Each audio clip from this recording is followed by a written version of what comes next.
নমস্কার। আজকে আমরা রবার্ট গ্রিনের লেখা 50th ল বা 50তম আইন নির্ভীকতার শক্তি এই বইটা নিয়ে একটু বিস্তারিত আলোচনা করব। হ্যাঁ, এই বইটা তো ভয়কে জয় করে কিভাবে জীবনে আরও শক্তি আরও পূর্ণতা আনা যায় সেই ব্যাপারটা নিয়েই কথা বলে। একদম। আমাদের হাতে বইটার কিছু মূল অংশ আছে, সেগুলো থেকেই আমরা আলোচনাটা করব। তো শুরু করি ওই জায়গাটা দিয়ে। ভয় ঠিক কিভাবে আমাদের বেঁধে রাখে? ঠিক, ভয় মানে এটা আসলেই একটা অদৃশ্য কারাগারের মতো, তাই না? যা আমাদের কাজের জগৎটাকে, আমাদের সম্ভাবনার জায়গাটাকে অনেক ছোট করে ফেলে। আর সময়ের সাথে সাথে এই ভয়ের ধরনটাও কিন্তু পাল্টেছে। মানে ভাবুন একবার আদিম যুগের ভয়, যখন জীবন বাঁচানোই ছিল মূল। হ্যাঁ, শারীরিক ভয়গুলো। ঠিক, সেখান থেকে ভবিষ্যতের জন্য সাধারণ দুশ্চিন্তা, আর এখন তো মনে হয় একটা সার্বিক ভয়ের সংস্কৃতিতেই আমরা বাস করছি। সারাক্ষণ কিছু না কিছু নিয়ে ভয়। এটাই। আর গ্রিনের মূল কথাটা তো এখানেই, যে এই স্রোতের উল্টো দিকে যেতে হবে, মানে ভয়ের ঊর্ধ্বে উঠতে হবে। একদম। উনি তো বলছেন, কোট আনকোট, নির্ভীক মানুষের সামনে কোনো আল্পস পর্বত বা কোনো বাধাই টিকতে পারে না। বাহ, দারুণ কথা। তার মানে শুধু ভয় কমালেই হবে না, একটা অন্যরকম মানসিকতা দরকার। গ্রিন কি নির্ভীক মানুষদের কিছু বৈশিষ্ট্যের কথা বলেছেন? হ্যাঁ, বলেছেন তো। যেমন ধরুন, সাহস তো বটেই, কিন্তু তার সাথে অচেনা পথে হাঁটার মানসিকতা, যা সবাই করছে তা না করা। ইন্টারেস্টিং। তারপর পরিস্থিতির সাথে মানিয়ে নেওয়ার ক্ষমতা, যাকে বলে অ্যাডাপ্টেবিলিটি। আর সবসময় একটা জরুরি অবস্থার মতো করে কাজ করা, যেন প্রতিটা মুহূর্ত গুরুত্বপূর্ণ। বুঝেছি। কিন্তু এই নির্ভীক হওয়ার পথে বাস্তবতাকে ঠিকঠাক চেনা বা বোঝা, এটা কতটা জরুরি? এটা তো একেবারে গোড়ার কথা। গ্রিন এটাকে বলছেন তীব্র বাস্তববাদিতা, ইন্টেন্স রিয়েলিজম। তীব্র, বেশ ভারী শব্দ। হ্যাঁ, শব্দটা ভারী, কারণ উনি বলতে চাইছেন কোনো রকম রাগ ঢাক না করে যা ঘটছে ঠিক যেভাবে ঘটছে সেটাকে সরাসরি দেখা, চোখ কান খোলা রাখা। নিজের ইচ্ছে বা ভাবনা দিয়ে সেটাকে না রাঙিয়ে। চারপাশ দেখলে, মানুষকে দেখলে বোঝা যায় কেন কেউ এগোয় আর কেন কেউ পিছিয়ে পড়ে। গ্রিন বলছেন সবচেয়ে বড় বিপদ হলো মনটা নরম হয়ে যাওয়া, বাস্তবকে মিষ্টি প্রলেপে ঢেকে রাখা। আচ্ছা। আর তার ফলে দৃষ্টিটা কেন যেন ঝাপসা হয়ে যায়। উনি বলছেন বই পড়ে যে জ্ঞান হয় তার চেয়ে চারপাশ দেখে ঠেকে শেখাটা এখানে অনেক বেশি জরুরি। কিন্তু সবসময় এত কঠোরভাবে বাস্তববাদী হওয়া কি একটু কঠিন নয়? এর কি কোনো প্র্যাকটিস বা অভ্যাসের উপায় আছে? অবশ্যই আছে। গ্রিন কয়েকটা পথের কথা বলেছেন, যেমন খুব কৌতূহলী হতে হবে আর মনটাকে খোলা রাখতে হবে। নতুন কিছু জানার ইচ্ছে, ঠিক। নিজের যে কমফর্ট জোন বা পরিচিত গণ্ডি, তার বাইরে মাঝে মাঝে পা ফেলতে হবে। কোনো সমস্যার শুধু ওপরটা না দেখে একদম গভীরে যেতে হবে, কারণটা বুঝতে হবে, মূল কারণটা খোঁজা। হ্যাঁ, আর শুধু আজকের দিনটা নয়, ভবিষ্যতের কথাও ভাবতে হবে। একটা কাজের প্রভাব সুদূর প্রসারী হতে পারে। আর খুব জরুরি একটা পয়েন্ট হলো, মানুষকে বিচার করতে হবে তাদের কাজের ভিত্তিতে, কথার ভিত্তিতে নয়। এটা খুব গুরুত্বপূর্ণ। এক কথায় বললে, নিজের আবেগ বা আকাঙ্ক্ষা দিয়ে বাস্তবতে ফিল্টার না করে যা ঘটছে তাকে সেভাবেই দেখা।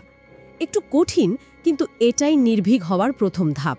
এই বাস্তবতাকে সরাসরি দেখার পর স্বাভাবিকভাবেই তো মনে হয় নিজের জীবন বা কাজের উপর আরও নিয়ন্ত্রণ দরকার। এখানে কি ওই আত্মনির্ভরশীলতার ধারণাটা আসছে? একদম ঠিক পয়েন্টে এসেছেন। বাস্তব পরিস্থিতিটা পরিষ্কার বোঝার পরের ধাপই হলো অন্যের ওপর নির্ভরতা কমানো, সেলফ রিলায়েন্স। গ্রিন বলছেন, দেখুন, আপনি যদি অন্যের জন্য কাজ করেন তাহলে সবসময় তাদের ইচ্ছার উপর, তাদের দয়ার উপর নির্ভর করতে হয়, তাই না? তা তো বটেই। তাই নিজের কাজের, নিজের সত্তার মালিক হওয়াটা খুব জরুরি। নির্ভরশীলতার যে ভয়টা, সেটা কাটিয়ে উঠতে পারলেই আসল শক্তিটা আসে। জীবনের চূড়ান্ত শক্তিই হলো সম্পূর্ণ আত্মনির্ভরশীল হওয়া। আচ্ছা, এই আত্মনির্ভরশীল হওয়ার জন্য কি উনি কিছু নির্দিষ্ট কৌশলের কথা বলেছেন? হ্যাঁ, বলেছেন। যেমন ধরুন, নিজের সময়ের উপর সম্পূর্ণ নিয়ন্ত্রণ ফিরিয়ে আনা, এটা খুব গুরুত্বপূর্ণ। সময়ের মালিকানা। ঠিক। তারপর ছোট ছোট সাম্রাজ্য তৈরি করা। এখানে টাকাটাই হয়তো প্রধান নয়, বরং দায়িত্ব নিয়ে নিজের একটা ক্ষেত্র তৈরি করা, নিজের নিয়ন্ত্রণে কিছু রাখা, নিজের একটা জগৎ তৈরি করা। হ্যাঁ। আরেকটা ইন্টারেস্টিং কথা বলেছেন, খাদ্য শৃঙ্খলে ওপরে ওঠা, মানে শুধু একজন কর্মী বা এক্সিকিউটর না হয়ে নিয়ন্ত্রকের ভূমিকায় যাওয়া, যেখানে অন্যরা আপনার কাজের উপর নির্ভর করে। বাহ! আর নিজের উদ্যোগটাকে নিজের ব্যক্তিত্বের একটা প্রতিফলন করে তোলা, মানে আপনার কাজ দেখেই যেন আপনাকে চেনা যায়, অন্যের অনুকরণ না করে নিজের পথ তৈরি করা। রাল্ফ ওয়াল্ডো এমারসনের ওই বিখ্যাত কথাটা তো আছেই, অনুকরণ মানে আত্মহত্যা। হ্যাঁ হ্যাঁ, মনে পড়ছে। গ্রিন এ সহজলভ্যতা সংস্কৃতির ব্যাপারেও সতর্ক করেছেন, মানে যা সহজে পাওয়া যায় তার পেছনে না ছুটে নিজের কিছু তৈরি করা। এই আত্মনির্ভরশীলতা আর কঠিন বাস্তবকে মেনে নেওয়ার সঙ্গেই বোধহয় যুক্ত হয় ওই কঠিন পরিস্থিতিকে সামলানোর বিষয়টা, মানে যাকে উনি বলেছেন টার্ন শেট ইনটু সুগার। একদম, কি দারুণ বলেছেন। মানে খারাপ সময় বা ব্যর্থতাকে ভয় না পেয়ে সেটাকে একটা সুযোগ হিসেবে দেখা, এটা একটা বিরাট মানসিকতার পরিবর্তন।